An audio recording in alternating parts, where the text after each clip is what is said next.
Good afternoon. This is July the 4th in the Philippines, 2019. This is my second video log. Today, like I said in my previous one, I'll be giving a summary of my background, my life in the U.S., travel to my job, my career, my retirement age, and my Social Security retirement, which I'm currently on. It's one of the reasons I'm able to retire and live in the Philippines. So my background is I've worked since I was 17 years old. I'm now 62 years old, so that's many years, and time to relax for a change and do some things I would like to do. My life in the U.S. has been pretty good. Of course, jobs come and go, so IT technician, jobs usually last about 5 years at a time, and time to move on to a different one for various different reasons. Jobs I have had, I've worked for pharmacy companies as a field service technician. I worked for a IT outsourcing company which will remain nameless. I will not give any names to who I worked for. And my last job before I came to the Philippines, I was senior desktop support analyst. Travel time to my job was 1 hour and 15 minutes each way. I did not enjoy the travel. Yes, it was a job and it paid the bills and helped me to financially retain the funds to come to the Philippines and live. My career has been long. I was in the Air Force for 16 years. After I got out of service, I struggled for many years finding my niche in the world. My retirement age, I retired at age 62 in a couple of months. I went ahead and started taking my Social Security in February. Continued to work for a while and bank the money because my plans of moving and retiring, and I wanted a little nest egg when I retired and arrived where I was going to be able to set everything up. So I'm now on Social Security retirement since February, and I'm good with that. I'm living in the Philippines, Butuan City. I researched the Philippines on YouTube videos, internet searching, and cost of the Philippines. Why Butuan City, you ask? Well, Butuan City is very far south from the big cities like Manila and Cebu. I don't care for large cities. I understand Manila has about 11 million people, too much hustle and bustle. And retirement age and retire, it's time to go to a place that's a little more relaxing. I saved for my vacation before I came here, which was only for 2 weeks. I ended up staying, and I moved to the Philippines with basically not much. Two luggage bags. That's what I came with. One full of clothes and the other full of trinkets, presents for people I knew over here.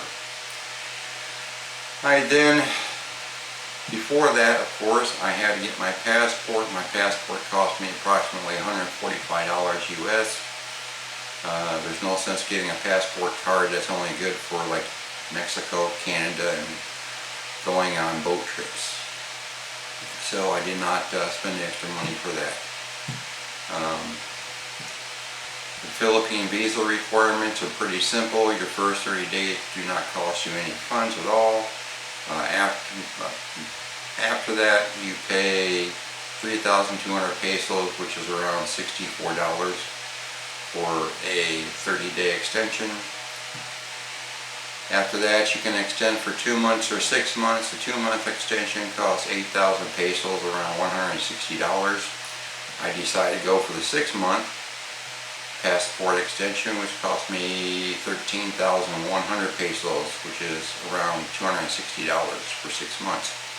So if you do the math, 2 months at 8,000 pesos, $160 times 3, which would be much more expensive than getting the 6-month passport. Also with the 6-month visa. With the 6-month visa, you also get to apply for the ACR card, which is the Alien Certificate of Registration. That's good for 1 year.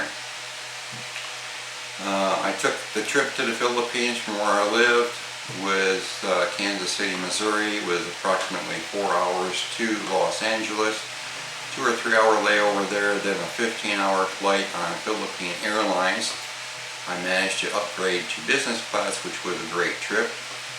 They have wonderful seating on there. They actually motorized reclining seats turn into a lounge chair so that you can rest and sleep if you want to. Okay, so from there I ended up in Manila at like 6:30 p.m. Manila time, and my layover is until 4:30 a.m. the next day. So I had an opportunity to try Jollibee restaurant. First time having fried chicken with rice. That was interesting, much different than the U.S. Price was very cheap. Pretty good chicken, just a little different with the rice.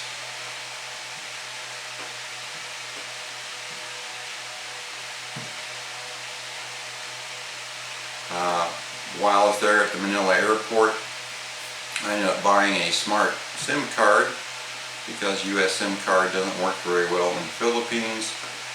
It had time on it. The SIM card itself cost like 40 pesos, 80 cents. The whole total was around 1,000 pesos, $20 for the SIM card and the time on it, which I was then able to call my Pinay lady that I was coming over to visit, which I met online, and we talked to for 3 months prior to my arriving here.